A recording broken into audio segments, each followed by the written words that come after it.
Are you tired of building your ETS2 garage in the wrong location? Or do you think you're in the right location? Because sometimes finding the perfect spot for your ETS2 garage can feel like you're searching for a needle in a haystack. And with all the updates to Pro Mods, other maps, and ETS2 base game, things kind of evolve and change. Now, I've always gone for places like Salzburg, Milan, Berlin, Istanbul. They all seem to be my go-to sort of places where I begin my journey on ETS2. But after a bit of research, I gotta say I have made plenty of mistakes, and quite a few. So I'm going to share this with you, and maybe this might help you find your perfect location, be it your starting garage or your AI garage, and together we can help improve your gameplay, but most of all we can have fun doing it. So let's begin by looking at the filters that we used in the research. Now, logically, your starting garage, your first ever garage, in a sense does not matter, and I don't mean to be kind of like passe about it, but it doesn't matter because that is where you are based. So you could put yourself anywhere, and from that point onwards you will be traveling around Europe exploring the game, so you're hardly ever going to be home. So the facts are you need to be considering your AI drivers and where you put them.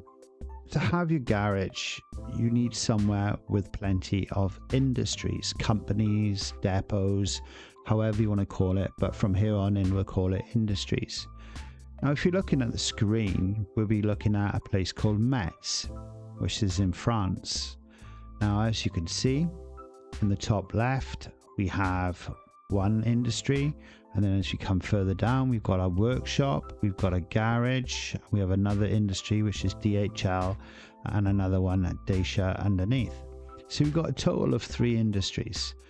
But for me, it's not enough. We need a minimum of 8 industries in a city. Now, the reason for that is when your garage is full and you have all your 5 drivers, you want them to be productive.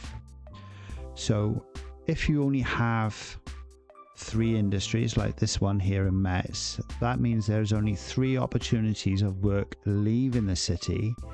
And when your AI drivers come back to the city, there's only 3 opportunities of deliveries to these 3 companies. Now, it's all about the profitability. It is all about the money, baby. There's no other way to put it. It is all about the money. And if the quicker they earn money for you, the quicker your business expands, the better off you are in game. So we've set a minimum of 8 industries in any one given city. So if a city has less than 8, we disregard it, and if the city has more than 8, it stays on the list. So that is filter number 1, and now we move on to filter number 2, ports. I love them, I really do, and so do your AI drivers, for all the wrong reasons. I love them because you can just jump on them, you go to different countries, and you get to explore more of the map. Plus, when you're on the boat, you get a bit of a rest if you got the fatigue simulation turned on your gameplay. But for our AI drivers, they're not good. The reason why that is because they will favor to use the ferries to build up their long distance skill points, and I can't blame them for that. But as a trucking business owner, every hour, be it a 2 hours on a boat or maybe 22 hours on a boat, that's time that they are not earning us money. The downside as well is their rest period is not calculated when they're on the boat either. So when they get to the other side or when they get back to the country of origin, they have to take a break. So that is more time wasted, which does affect your productivity for your garage. So this filter is getting rid of all the ports. So if we are not taking any cities with a port, because the ferry journeys also cost money. And that's the name of the game. We're here to make some money. It's all about the profit. So this moves us on to our final filter, and it's got a little bit of flexibility in it. It's all about the road tolls. That's right, road tolls. They cost us a fortune. So if you're doing a job for maybe 2,000 euros and you end up spending a fortune on road tolls, it's nothing more than just eating in your profit. Now later on in the game, as you develop and your bank balance is a bit bigger, you can afford to take the hit. There's not a problem with that. When you're first starting out, maybe on your first 1 or 2 garages, you want to be a bit more cautious and definitely a lot more careful, because you can spend a fortune, an absolute fortune, especially when you cross countries like France, for example, or even Italy, where we are now on this image.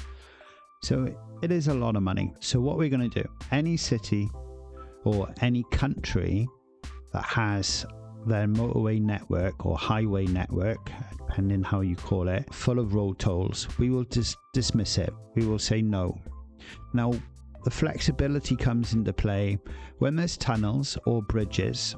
We will accept it, but we also know that we might be able to go around it, so that's not a problem. But as far as the motorway tolls or the highway tolls are concerned, we're going to avoid them as much as we can. So these are our 3 filters. We do not want a city with anything less than 8 industries in it. And second, we do not want to be near a port. And our third one, we want to avoid road tolls. So let's move on to the results. In no particular order, coming in on the top 5, we have Sofia, which is in Bulgaria, which has a total of 9 industries. Now we have Madrid in Spain, which comes in with 13 industries. Now this is a Swedish name called, is it Linköping? Anyway, I'm sorry to anybody who I've pronounced it wrong, but this one comes in with 8 industries. And last on our list of the top 5 is Nuremberg in Germany with 9 industries.